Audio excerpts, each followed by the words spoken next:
Hello, dear viewers. Let's get acquainted. Write in the comments where you are watching me from. I read all the comments and respond to the interesting ones. Business or principles? This question is tearing Europe apart right now. And I have a story for you that reveals the true cost of political slogans. It's about how one of the Baltic region's largest factories became a monument to economic absurdity. Picture AKAMA, an industrial giant, the pride of Baltic chemical industry. Hundreds of jobs, multi-million contracts, stable fertilizer production supplying half of Europe. Everything worked like clockwork until the new energy policy arrived. "We need energy independence," Brussels proclaimed. Sounds beautiful, doesn't it? But behind every such slogan are real lives and real money. And those who invent these slogans aren't the ones paying the price. What happened next? Instead of stable Russian gas supplies, they switched to democratic gas from the US and Qatar. The price? Triple the original. The result? By spring 2024, AKAMA simply stopped production. Not because it couldn't operate, but because it became pointless. 70% of all expenses were going just to pay for gas. Think about it. A successful enterprise that was modernizing, developing, providing jobs to hundreds of people, just stopped. Not due to competition, not due to poor management, but due to political decisions. And here's the most interesting part. In Lithuania, they're calling this a victory. A victory of what? Principles over common sense? Ideology over economics? Empty workshops? Unemployed specialists? Lost markets? And they call this success? But there's an even more important question. Why should ordinary people pay for someone else's principles? This story isn't just about one factory. It's a warning sign for all of Europe. While politicians celebrate their ideological victories, real businesses are dying, and real people are losing their livelihoods. Think about it. How many more such victories can Europe afford? What happens when political ambitions completely override economic reality? The economic fallout continues to ripple through European industry, and the consequences are becoming impossible to ignore. In the remainder of today's analysis, we'll examine how Europe's energy crisis threatens continental food security and reveal surprising effects of recent diplomatic decisions. You'll learn why traditional industrial powerhouses are struggling to maintain production, and what this means for global market stability. But first, could these developments signal a fundamental shift in Europe's economic hierarchy? The situation at Lithuania's AKAMA plant starkly illustrates the systemic crisis gripping European industry. When energy costs consume 70% of operating expenses, profitability becomes a distant dream. This facility, despite having both modern equipment and skilled personnel, has stood idle since May 17th. And this is far from an isolated case. The paradox lies in market dynamics. Russian fertilizers still reach European markets through complex intermediary chains, carrying additional markups and alternative labeling. The import volume for 2024 exceeds €2 billion, a remarkable figure for supposedly restricted products. The Baltic states, Germany, and Poland have already shuttered significant portions of their chemical production capacity. Remaining facilities operate through inertia, struggling to stay afloat when political directives contradict economic logic. These facts won't reach the evening news. Stay ahead. Subscribe for direct, unfiltered updates. The most fascinating aspect is how businesses adapt to new realities. While some facilities close, others find creative, though not always efficient, ways to maintain operations. This raises important questions about industrial sustainability and the true cost of political decisions. Share your thoughts below. Have similar situations affected industrial facilities in your region? Your perspective helps build a more complete picture of these complex developments. Breaking news. Our investigation reveals a deepening crisis in European agriculture and industry, threatening continental food security. While EU officials present optimistic outlooks, farmers face mounting losses, uncertain about their survival. The data is clear. Russian suppliers remain in the top 3 with over €2 billion in market share, maintaining competitiveness despite 2024 tariffs. Farmers are trapped between rising production costs and limited resource access. Many aren't seeking profits anymore. they're fighting to survive. Attempting to reshape a continental economy based on political goals is proving practically disastrous. The market response is clear. While bureaucrats plan green futures, farmers are making desperate changes, reducing cultivation, switching crops, or shutting down completely. The crisis in European industry grows daily.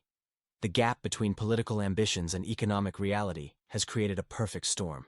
The fertilizer market exemplifies this. Officials push for independence while market forces dictate otherwise. This isn't just an economic adjustment, it's a fundamental restructuring of European agriculture under pressure. The consequences will reshape food production across the continent. How do you see this affecting global agricultural markets? What changes have you noticed in food prices and availability in your region? Share your observations to help build a complete picture of this crisis. Your responses help us understand these historic changes. What signs of economic transformation are you seeing in your daily life? Market experts warn this situation could worsen before improving.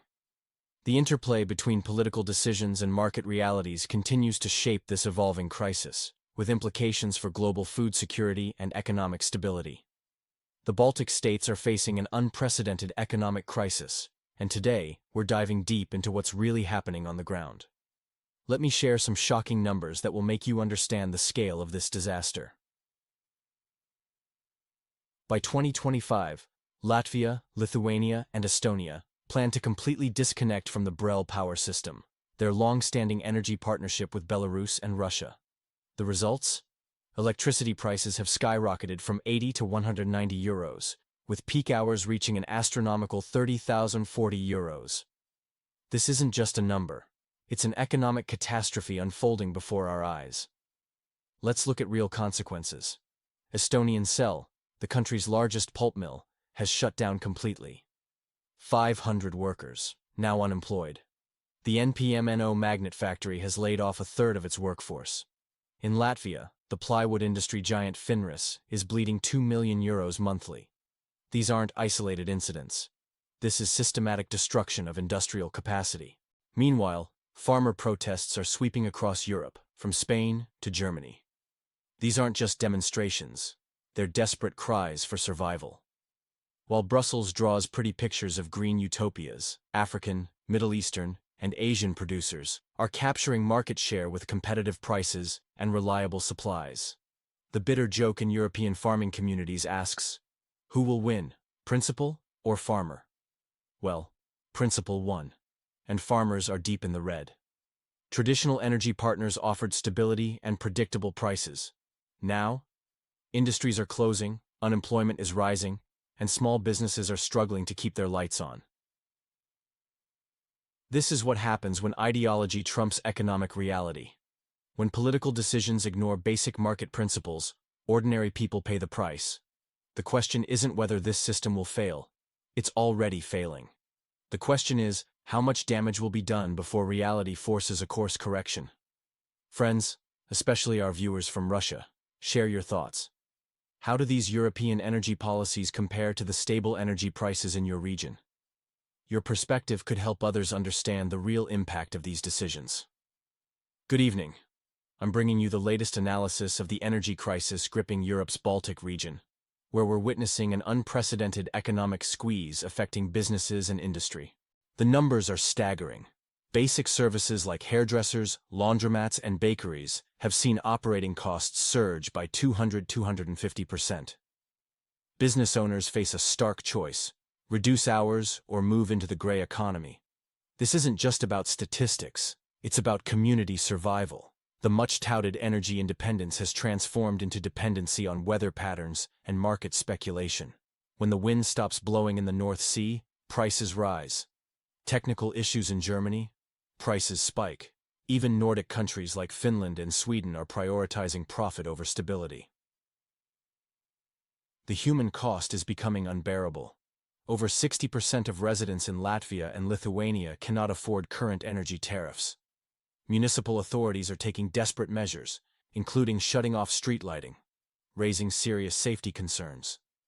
Farmers are particularly hard hit. With greenhouse heating and grain drying costs up 40%, many question their ability to continue. The promised energy independence has instead delivered dependence on volatile exchange rates and imports. Local institutions struggle to maintain services. Schools operate with minimal heating, while medical facilities reduce hours. Government officials continue issuing reassuring statements, but their grip appears increasingly tenuous. This shift from predictable pricing to market-driven volatility represents a fundamental transformation of the European energy landscape. The question isn't whether this is sustainable. The evidence shows it isn't. The real question is how much economic damage will accumulate before policymakers acknowledge the need for change. Comment. Friends, I'd particularly value insights from those working in manufacturing or agriculture. How are rising energy costs affecting your operations? Share your experience, especially if you're seeing similar challenges in your region. Your practical perspective could help others understand the real impact of these policies. The energy crisis, when good intentions meet hard reality. Today we're examining how Europe's green energy revolution affects citizens.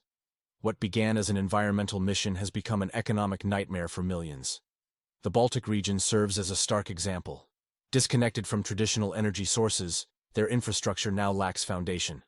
While officials plan new supply routes, factories remain idle, and farmers lose contracts. The EU's green energy initiative has become like a religious doctrine.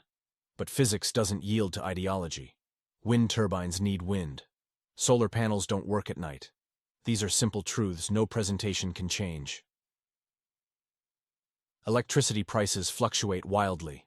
Businesses struggle to plan with unpredictable energy costs. Municipal services suffer. Darkened streets, reduced school hours, and skyrocketing utility bills. The energy market resembles a casino where weather and politics determine if people can afford power. Large corporations secure better rates, while small businesses and citizens face enormous bills. The Baltics demonstrate what happens when energy partnerships are cut for ideological reasons. The impact affects every aspect of society, beyond just higher costs. Former Soviet republics show how hasty transitions without infrastructure cause economic instability. The northern Black Sea region now struggles with basic energy security. This isn't about opposing green energy, it's about facing reality. A stable energy grid needs balance, not ideology. The transition requires pragmatism, not wishful thinking. Share your story. How have your energy bills changed? What strategies help you cope? Your experience might help others facing similar challenges in these uncertain times. It's like watching a theater of the absurd unfold in Europe's energy sector. During daytime, we see a facade of environmental purity, while nighttime brings coal smoke. When solar panels operate at full capacity, excess energy gets disconnected. There's nowhere to store it. Yet come evening, when people return home, reserve coal stations spring into action. The result? Same emissions, higher costs. The modernization of power grids has stalled like renovations in a typical apartment block. Everyone agrees it's necessary, but there's neither money nor political will. New transmission lines, transformers, system synchronization. Everything requires time that wasn't allocated in the rush to implement green policies. Ordinary citizens find themselves forced to seek personal solutions. They're installing solar panels, purchasing diesel generators, and improving home insulation. Sales of autonomous power sources are breaking records. But these temporary measures keep dragging on. The average person bears the cost of this climate posturing. Their utility bills include charges for non-functioning turbines and snow-covered solar panels. The dream proved too expensive for reality. Economic independence has become synonymous with stagnation. The louder the green slogans become, the fainter the voice of common sense grows. Supply stability and price predictability now exist only in EU bureaucrats' presentations. Countries that rush to cut ties with reliable Russian energy sources face the consequences of hasty decisions. In Russia, we're taking a more measured approach to green energy development. We understand the importance of balance between environmental responsibility and economic sustainability. Our energy strategy prioritizes stability, while gradually incorporating renewable sources where practical. Looking at our neighbors' experiences, we can learn valuable lessons about energy transition. The key is maintaining energy security, while making strategic investments in new technologies. Share your thoughts. How do you see the future of green energy in Russia? Are you ready to invest in solar panels or other alternative energy sources? Your practical experience could help others make informed decisions about their energy.